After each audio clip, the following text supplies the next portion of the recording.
Hello, everybody, and welcome to episode 7 squared. That is 49. I just learned of the Club Lorcana podcast. I'm one of your hosts, Jeremy Bertaroni. With me, as always, Syed. Hello. And, of course, on the podcast, joining us, a friend of the podcast, Ryan Walker. Ryan, say hi. How's it going, everybody? Okay, great. And, I always like to kick off the podcast with a little bit of an analysis of the metagame. Fortunately, the data's getting better and better, so we can actually just analyze what decks have top metagame share. They are in order: Amber Steel, Ruby Sapphire, Emerald Amethyst, Emerald Steel, Sapphire Amethyst, Ruby Amethyst, Amethyst Steel. The big loser from this past weekend, Amethyst Emerald, that encompasses turn to dogs and discard. So what do you think, Zan? Are you excited that now we have metagame percentages and shares that we can, instead of just kind of guessing at what the top decks are, we can say what the percentages are? Or is this a tool that could mislead us? Yeah, I think that people have trouble interpreting data. So I think that people take it so literally, and the thunder is wild. It is lightning storming where we are, folks. This studio could power down any second. We're just hoping to get through as much podcast as we can. Yeah. I just think that every room that you walk into is different, and you just have to be aware of what type of room you're walking into. Okay. Yeah, I think that was a lot of colors really fast. So the way I've been breaking it down, especially after last weekend, was the big three. Mm-hmm. The big three being Amber Steel. Yeah. Mm-hmm. Has two variants, but let's call it Amber Steel. Okay. Ruby Sapphire. Yeah. Green Steel. Mm-hmm. Those are my big three right now. And then I think about it as the next tier as all the purple decks. Mm-hmm. Blue purple, green purple, purple steel, and maybe last but not least, red purple. Yep.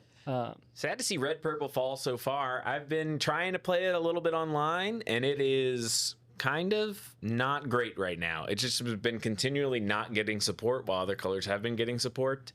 Sad, but because Zan, you're like a red purple guy, and I'm an amber steel guy. So I'm in a great place.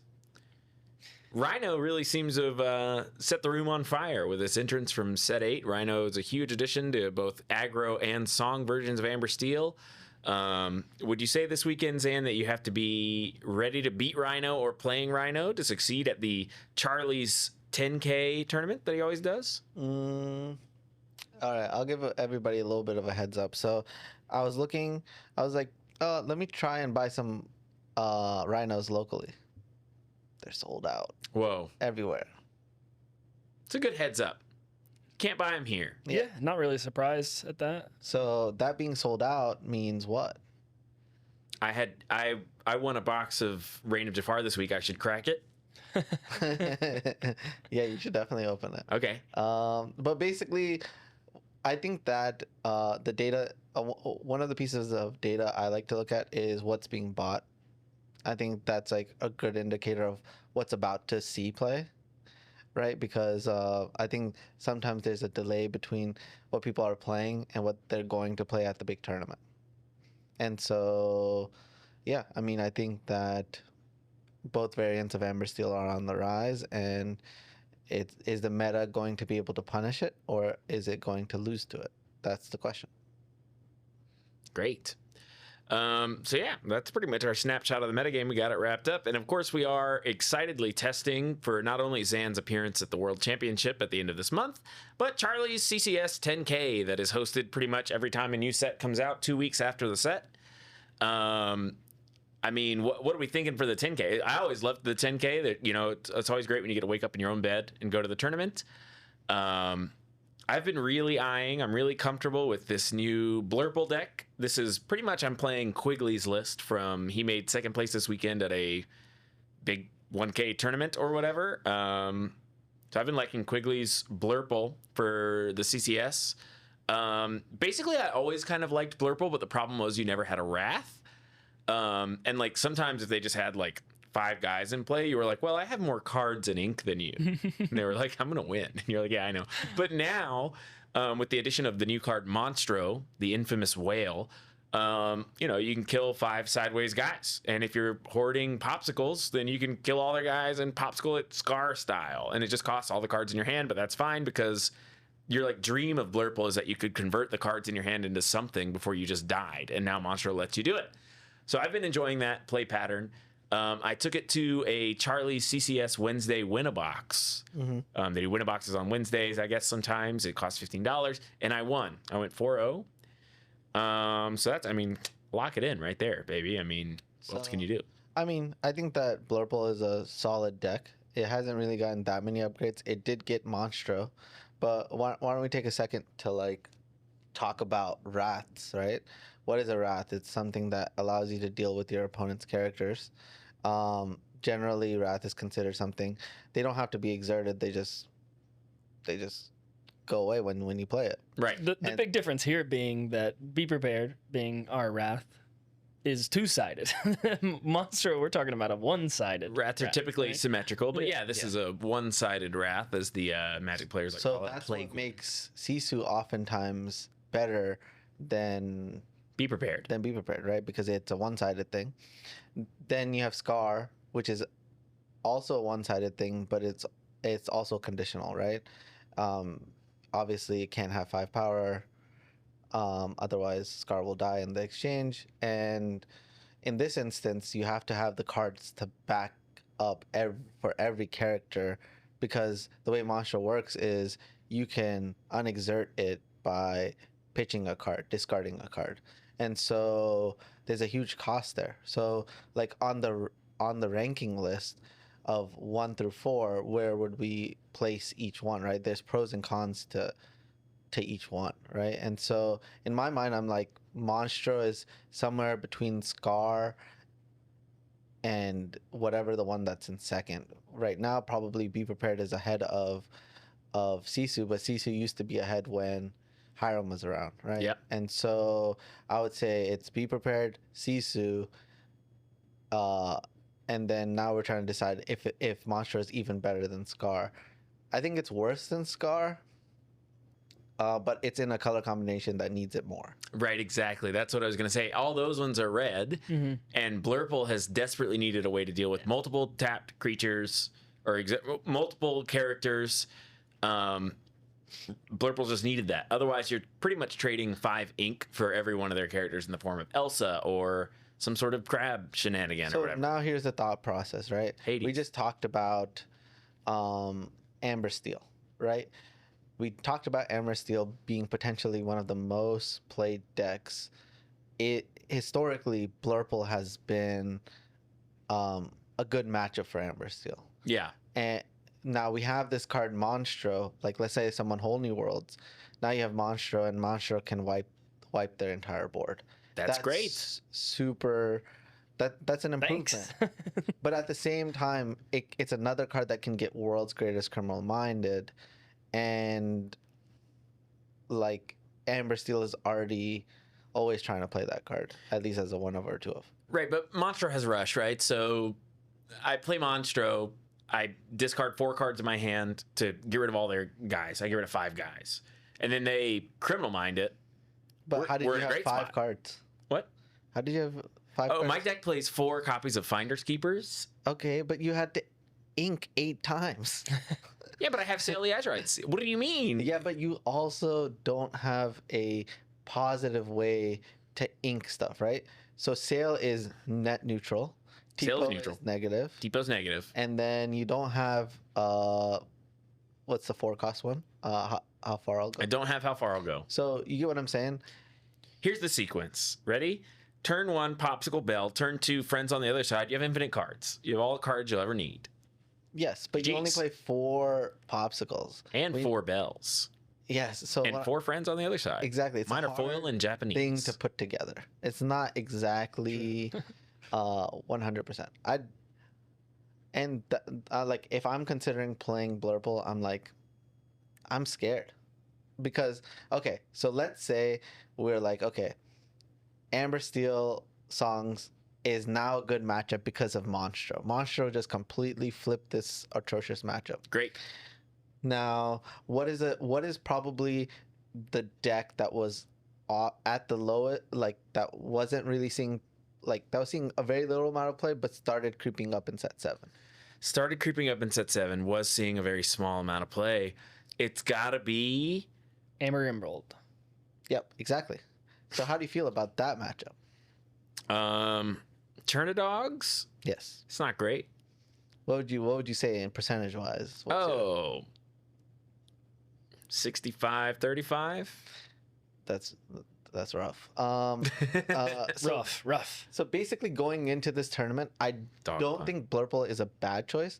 I don't think, like the way I think about it is it's a scaling choice. So let's say you somehow manage to dodge Amber Steel and Turnidogs in the first 3 rounds, you have a very great shot at winning this tournament. I agree. But if you do not dodge it, like even once, you will be in the bracket with those guys, and the dogs will eat you up.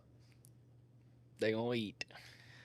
I don't want to play against them dogs, but the dogs just fell in metagame share by 9%. That means that I don't have to worry about it anymore. So They're gone. They're gone. basically, the second to last set championship I went to, which is like an hour outside of Georgia, which are the people that come in. I have never been to a tournament where it was just all dogs. The room felt like it was 70% Turnidogs. Basically, all the people who came to the tournament, not from the local area, were not playing Turnidogs, but everybody else was playing just Turnidogs. So you drove to Athens, right? I didn't drive to Athens. Oh, but that is hilarious because of UGA. Go dogs. Oh, interesting. Let me do. I can't believe you just said that. You totally threw me off with sports stuff. You can't play Turnidogs if the most played deck is going to be Amber Steel, because Amber Steel is good against Turnidogs. And that's why what's going to happen is like all of it's. That's why the first 3 rounds is the part where you have to. Right, I'm just going to play against other purple decks. I'm going to play expertly and dodge. Yep. Easy motion. But here, a big deciding factor for me is like online, I'm just losing with everything else. And I'm so like good with purple decks. It's like how I learned this game or whatever. I'm not critiquing what you're about to play. I'm just trying to tell you what are the pros and cons. I knew I could have said back to you that I'm really bad against most Amber decks, except for Amber Red, where I think I'm an extreme favorite. Is that like 1% of the field? Because I can kill a Minnie Mouse with Bell Accomplish Mystic and not lose a guy. How many Amber? I'm losing my mind. How many Amber Rubies are we gonna see? Right. Well, I mean, wouldn't you like to know? All right. So, Ryan, what are you thinking of playing for the CCS 10K? I'm in a very similar spot to where I was a couple weeks ago, where I thought I was on a deck like locked in a week ago, and I've been waffling again, honestly. I probably have 3 choices that are kind of top of mind for me. I think Green Steel is an instant, like I can play it anytime. I've played so many reps of it that it's just. I thought you said you were going to play Green Steel. Don't even worry about it. Yeah, but then we went to CCS last night. Ryan also played in the CCS $15 win a box. He died in round 2 to a Jeremy Bertarioni on Blurple. Here's the problem, right?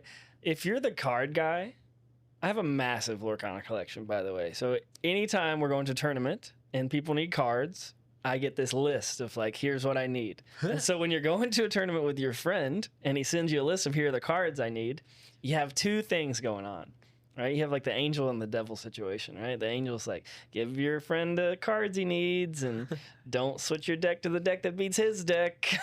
You could have done that. I mean, people do that all the time against Zan. Yeah, it's just. I've done that to Zan before. I think it's funny. Yeah. But no, I mean, I played the deck that I was most comfortable on last night. We happened to get paired in round 2, and I'm surprised that after you lost, you didn't play the next round to get a little, like an extra little round of tournament testing in. yeah, I think it would have been fine. I think I was pretty comfortable with everything I was about to play in that room. I wanted to go home and get back on Lorcanito, to be honest. I wanted to get more reps in with some different decks. So I actually think that's really smart. Because I think that you're gonna face higher level of competition. Plus, when you see your elo going up, it just keeps putting you into the bracket that you want to be in. So it just shows improvement way better. But I don't think that I mean, we could make an argument that you need help in the like face-to-face component, but that's about it. Sure. Sometimes you are missing like the mechanics in person, but you've played that deck a million times. I think, it could be. It's really funny that we got an insight into Zan's experience there. He's like, it can be helpful sometimes. You play Lorcanito, you just look at your MMR, it's going up and up and up, and you're like, now I'm getting another record, and you and me are like, oh yeah, I love when I'm watching my Elo do that. And I'm rated like 1159 because I played red yellow all night last night with the Minnie Mouse bodyguard. I'm like, yeah, your Elo just keeps on climbing. I got a phone call I gotta take. Oh my gosh.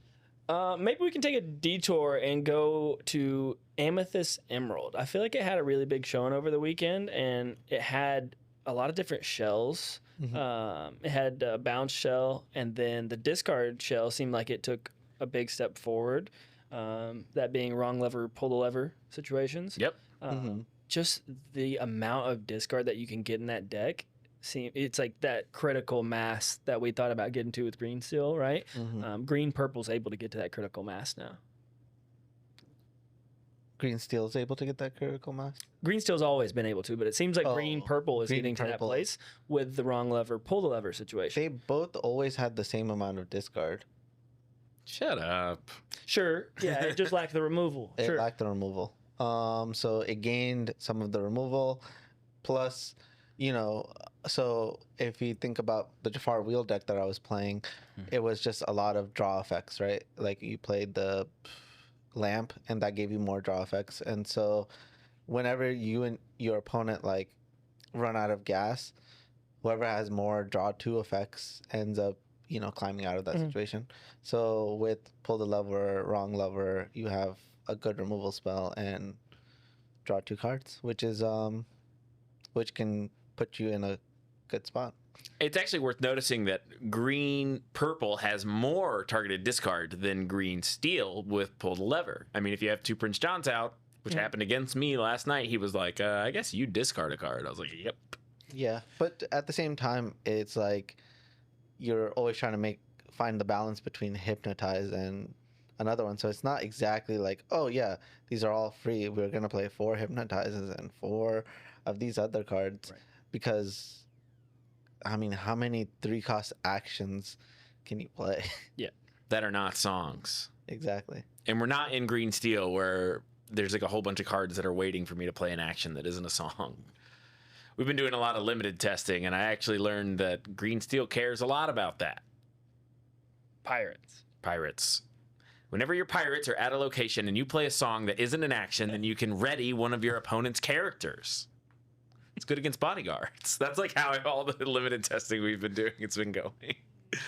He's laughing because he's in that heck too, where he's just like, okay, so you have a Scar out. Okay. End of game.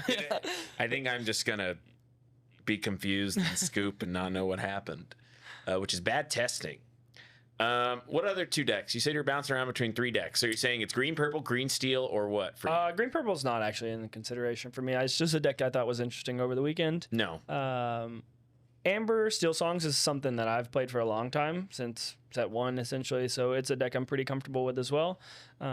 It's a good time to play it, especially if you feel like there's room to skill diff people. I don't know how much of that. I haven't been playing a lot of Amber Steel, so I don't know how much of that is there's room to skill diff people. But it's possible that there is room to skill diff people, in which case it's a great time to play Amber Steel. Pete came out. Sorry? Stopped after Pete came out. So after when Pete came out, it's like whoever hits the Petes in the right sequences wins every time. And can you control when you draw the Petes? No. So you can like gain micro advantages, but then all of a sudden, if someone plays a whole new world and they go Pete and empty their hand and wipe your board, and then play another whole new world and play Pete at the perfect time, that person's winning every time. You can be our guest for Pete's. Oh, dude, you broke it. Maybe I did. I don't know. Yeah. Not as much interested in the aggro list of Amber Steel. Just not my jam. Okay. And then I think Red Blue is always in contention. Anytime we talk about Amber Steel having an increase, whether it's Steel Song or aggro, I think you have to consider it if we're talking about rhinos being sold out. But you don't like Red Blue. Last tournament, I didn't like Red Blue. Okay. Yeah, I think that everybody should take their feelings out of like how they feel about a deck, and every tournament, everything's right back on the table. So that's me and Ryan. Zam, what do you want to play in the CCS 10K? Green Steel, Blurple. Green Steel Blurple. He's playing 4 colors. 100 has to be 120 cards though, right on top of each other. I'm saying that the 2 separate decks. I mean, they both seem okay. They have their perks and their disadvantages, and like Blurple would be fun. Blurple's been a lot of fun for me. Green Steel is like just probably the best deck. Yeah, I think that you're kind of really good with Green Steel in a way that I'm not. I'm always like, I don't know what I'm doing, and I feel like I'm losing. I mean, but do I think if I played Blurple that I would play it perfectly? Yes. Okay. So that is not in But we already discussed this. If Green Steel is a better meta choice because you don't lose to the top 2 most popular decks. Let me break down Green Steel for you. Green Steel is less good. Okay, let's say both decks are now 3-0. Right? Okay. I'm playing Blurple. I'm playing Green I'd rather Steel. play Blurple every day. Right? So if both decks are 3-0, I'm saying Blurple has a higher shot at winning the tournament. But if Green Steel is 3-0, it has a normal shot. Yeah. Right? Like, this isn't Las Vegas where Green Steel is less than 5% of the field. Right? Where it's like the underdog deck, people don't realize how to play against it. People are sick of playing against it and have like every thought in their mind is like, oh, I'm playing Amethyst. Let me just slide in a couple of Peter Pan Shadowfinders. Oh, I'm playing, I don't know, Chernadogs. Let me just put 4 kits in there. Because all they're thinking about is like, I want to not lose to Diablo. Yeah, I'm sick of losing to Diablo. And so about Blurple is not one of those decks that like, it's like a very polarized deck where it has very great matchups and then it has the worst matchups ever. And if you get the wrong side of the pie, you're in a bad spot. And so I'm like, I would have a lot of fun playing Blurple, but I just like winning. So I would have the most fun winning. Your background is blue purple right now. I don't know if you noticed that, but our viewers will notice that. Oh. Maybe I should use the colors around me to decide what I'm playing. But yeah, I mean, it's going to be a hard decision. I mean, I could also see just jamming some blue-red. I mean, yeah. I think the discussion points to just how wide open it is at the moment, right? There's no tier 0 clear cut. This is the answer. Green Steel is tier 0. You're not allowed to say that. I don't know if you can say that at the same time as there's an answer for it in every deck, right? It's like, well, there's an answer for a particular part of its strategy. Sure. But there's another part of its strategy that is, you can't really interact with it. It's just you have to not be playing a card game. Yeah. Basically, you play Prince John and you make them discard their whole hand, and that says, I can beat anything. Right? And so, yeah. I mean, the biggest thing about Green Steel is the pilot. Majority of the time when I see that deck lose, it was the pilot. Right? And other decks, it matters a lot more if you're playing the right deck. Like at the right time, in the right environment. Some deck, like every deck is different, right? And Green Steel is one of those decks that skill matters a lot of the times, right? The harsher the environment, the more you have to make the right decisions in order to get that result. But the decision pathway is most likely still there.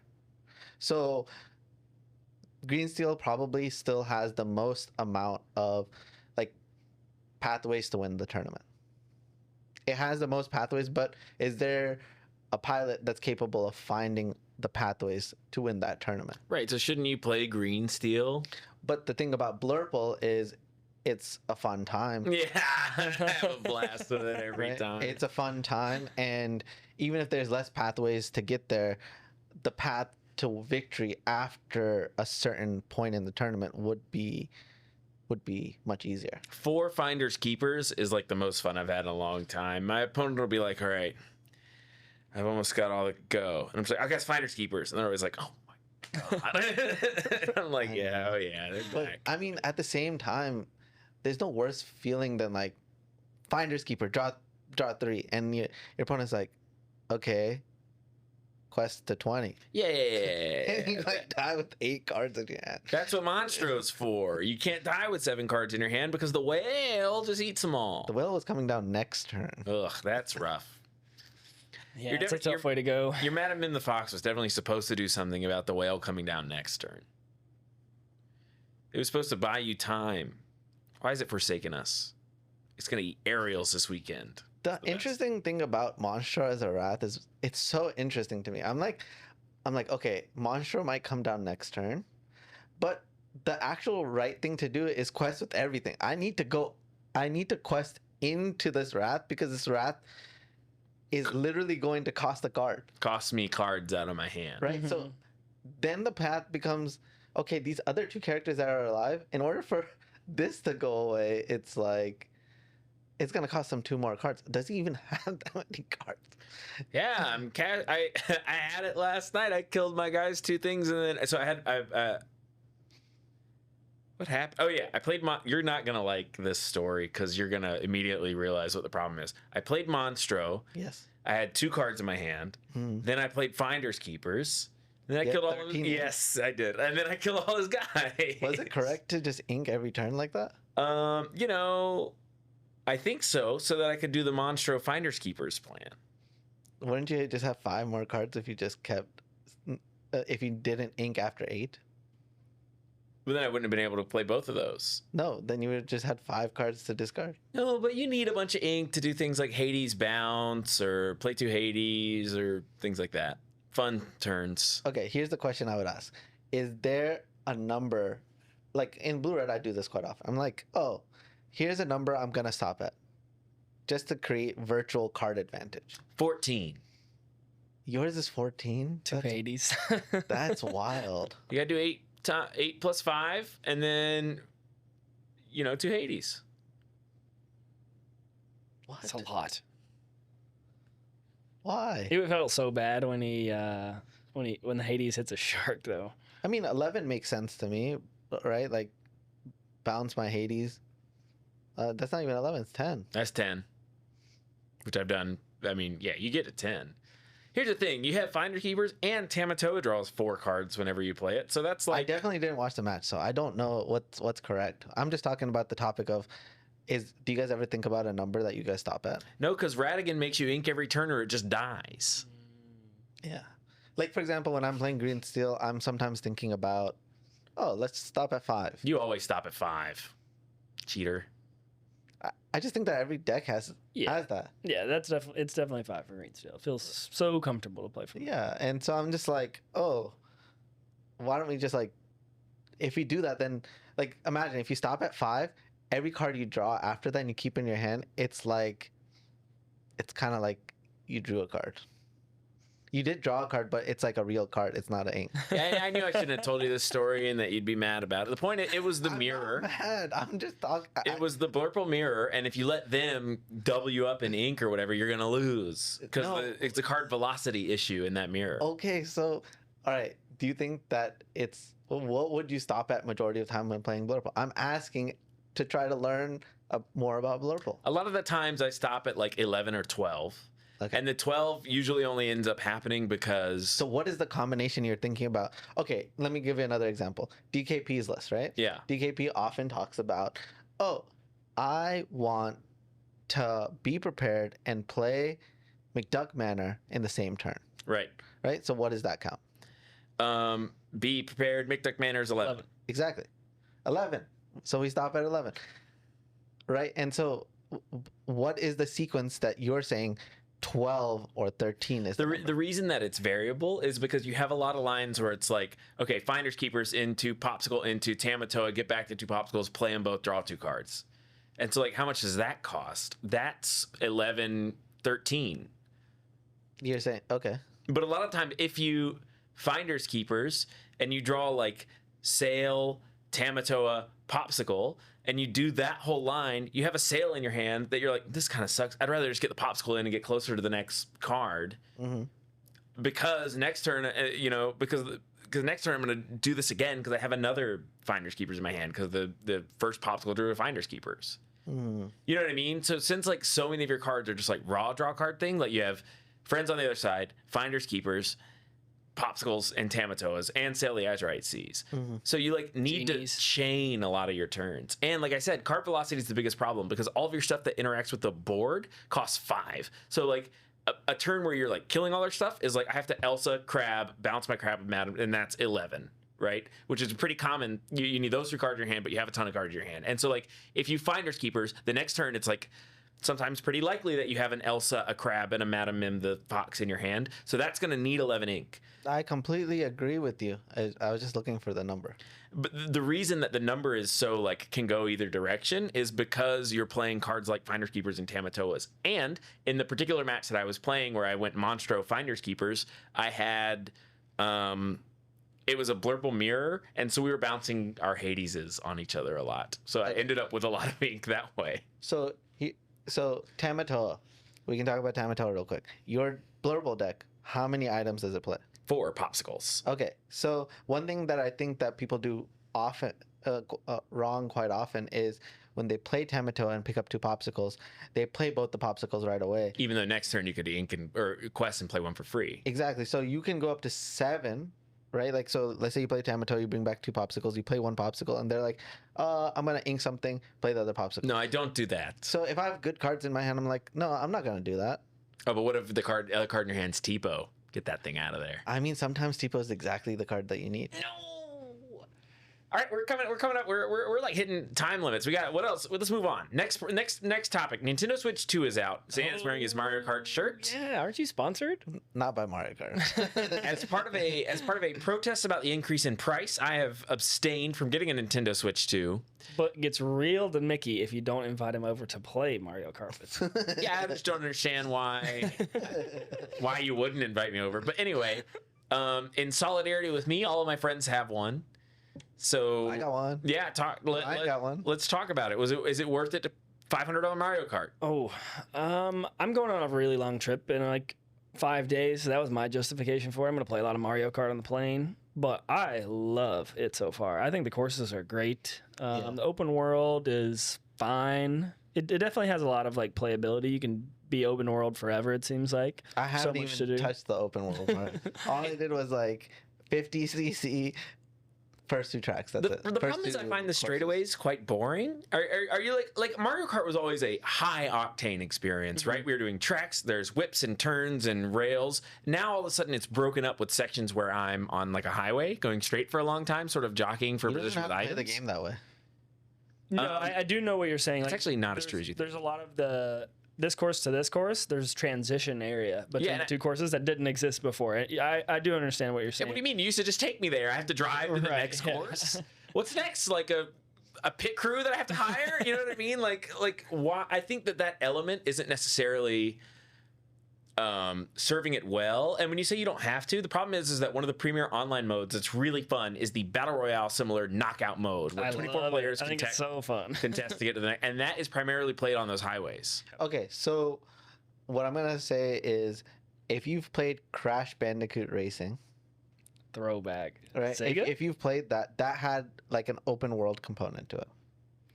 Okay. Did you play it? I don't recall the open world component. Yeah, it wasn't like basically it was like a area where you needed to drive in order to get to your next race, and all the boss portals. There was like portals, Okay, right? yeah. So I felt like that was like a cool place to like chill out. I remember my mom would be like, I did like a race and I'm like, oh, I completed this area. And then I'd be like chilling in that area and I'd just leave the game on. And then whenever I had a free moment, I'd come into the room and I would be standing right in front of the portal. And it's like really liked that feeling. And I thought that Bandicoot Racing had the potential to beat out Mario Kart. Right? And Not the world we live in. but I think that if Mario Kart had done that first, it would have been very successful. And I think that they're doing that now. And I don't think that it's necessarily for us because we grew up with another way. But I think for kids, the open world gives them a chance to explore and spend more time in the Mario Kart world it's just like not for us. It's for the new generation. So here's my problem. The reason I'm comfortable being hyper specific with this game is because it's the only launch title for the like hyper expensive Nintendo Switch 2. There's an $80 game. So am I going to evaluate it the same as I evaluate Claire Obscura Expedition 33, a $40 game? No, I'm going to be way more lenient on Claire. And whoa, Claire was a way better game. So that's crazy. Additionally, this is like supposed to be the multiplayer console of Nintendo, right? They like advertise it a lot as like you can get on a camera and talk with your friends. And we don't even have the functionality to get in a, like you, me, and Ryan can't party up and then go play Knockout Tour together online, which is insane because we could do that with Halo 3 when I was in middle school and it was so fun. We would have to play against a computer online. Doesn't that seem like insane to you guys? Yeah, I don't like that. And I'm paying $80 for this game. It's not like, yeah, but Jeremy, the game's only $19, so what are you gonna do? Like enjoy Mario Kart. But Nathan and I had a double date the other night over Mario Kart. Mario Kart, double dash, double date. Double date. Brought your wives and played. Brittany crushed, by the way. Anyway, I like. Wait, how was that? Oh, it was great. Nathan's like fine, but his wife is like cracked at Mario Kart. Yeah. Interesting. You can get really cracked at this game with the wall jumps and the grinds and stuff. You can Spider-Man this game. It's Tony Hawk meets Mario Kart. Yeah, great. That's good way to put it. I love it. Sometimes you do so many tricks in the air. Looks like you just saw fairy godparents. You know what I mean? Like, that's how my little guy. He's like, shh. I'm like, all right, It's awesome. Yeah, whatever. I hate this game. I don't know. I'm protest not buying it. I will say that the price is pretty absurd, but I mean, what's the justification? What's my thought is like, there's got to be. I'm just thinking back to the last Mario Kart. It stayed around forever. I don't know if it was 7-8 years, maybe. Yeah, it was a long time. Mario Kart 8 Deluxe. Yeah, there was DLC after DLC, character after character. This one started off with a ton of content. It seems like, but there's got to be more coming. Right? Yeah, I think that it's gonna be. But you have to pay for that too. 100%. But it's gonna be built out, bro. Okay. And again, it's like for the kids. They own the kid market, and parents are willing to pay any price for to the kids. Right, but if the argument is like, if $500 Mario Kart is a problem for you, wait till it's $600 Mario Kart. That's gonna be so good. Right. I mean, What? You know, the world is made up of excuses, and they're like, oh yeah, the tariffs. They made this. No, but it was priced at before the tariffs were anyway. So I'm not into it. I'm always like a keep games cheap guy. So even with card games, something people actually care about what I think about. I always think that the best card game is one where the top decks are relatively cheap, and if you want to spend as much money as you can. So like Pokemon, for example, you can build a top Pokemon deck for $40, or you can build a top Pokemon deck for $30,000. You get to just do, whatever. You can spend however much you want. I always like that approach to card games. I'm just so the play all my enchanteds and foils in my deck guy, so I just don't know if I'm part of that conversation. No, you are part of the conversation, because what I'm saying is that the kind of the good thing about card games is it can be different things to different people. I'm happy that my top deck only costs $40 and I can go to tournaments and play, and then you're happy that you get to like express, how cool it is that you love all these enchanted cards, or whatever it is. It's appealing to both of us, but this new Nintendo Switch 2 has legitimately turned me off because, like, hold on a minute, $80 for a video game, a first-party video game, so, like, even less of an excuse? That's what the successful IPs do. It's the business move. What do you mean? Like, Uber came out, and it was like, oh, this is way better than taxi. Now it's like $1 gajillion to take a ride. Right, but that's predatory, Zan. I get to say I don't like it, and I don't think that I should support companies that do it. But we're not... we're definitely not doing a good job, because didn't they sell the most out of any console ever in the first 4 days? Wait till they come out with Disney Kart. Yeah. But wouldn't they have sold more if it was cheaper? But they wouldn't have made as much profit. What do you mean? Well, they were trying to assess what people were willing to pay for, and they hit it right on the mark. I think that is one thing we talked about too, right? What the precedent that it will set. It's like a bad precedent for sure. I agree with you on that. Games right? are $80 now. Yeah, Great. All games forever and now $80. What I will say is, it was still more available than it would if it was $100 less. I 100% do not get one. Wouldn't have got one. Yeah. Yeah, we wouldn't have been able to get it. It wouldn't have been available. So they were trying to find that right mark, and they actually nailed it. It was like just enough available for people to be able to go get it. Some people still didn't get it. I went to Walmart Anybody to check who on wanted to availability, get and it? I never got one. You went to one place. True. You can't be the I'm not buying the console guy. I wanted to check and see if I would have got it. I wouldn't have bought it. I like went to Walmart to see if they had I know which Switches. Walmart you went to, and It's the one right by my house. I know there's a 0%. That place has never had a single Lorcana card, No. single electronic that you need. That Walmart ever. is I'm not like, good. How is that? Like when I walk into that place, I'm like, this is like a quarter of a Walmart. So I used to live in East Point, and that Walmart was actually so much worse that it's crazy. That the Walmart in East Point felt like you were walking into like a demilitarized zone. It was so like all the lights were flickering, like the employees were like scurrying around. It's like so hard to describe. They were like darting around corners. You were like, "Can you help me?" And the person would be like, and you'd be like, "Where'd he go?" Like it was like, and the people were. Like other customers would come up and like ask you for money while you were shopping, like all the time, and you were like, "Dude, I'm in a Walmart right now. This has never happened to me before." Like, so the East Point one was pretty bad. The one I live next to now is great by comparison, but it never has anything good. Tough. Anyway, that was a Nintendo Switch 2. I think we're pretty much done with the podcast. Yeah, I do want to just say, I empathize with the price situation. I do think that the price should be less.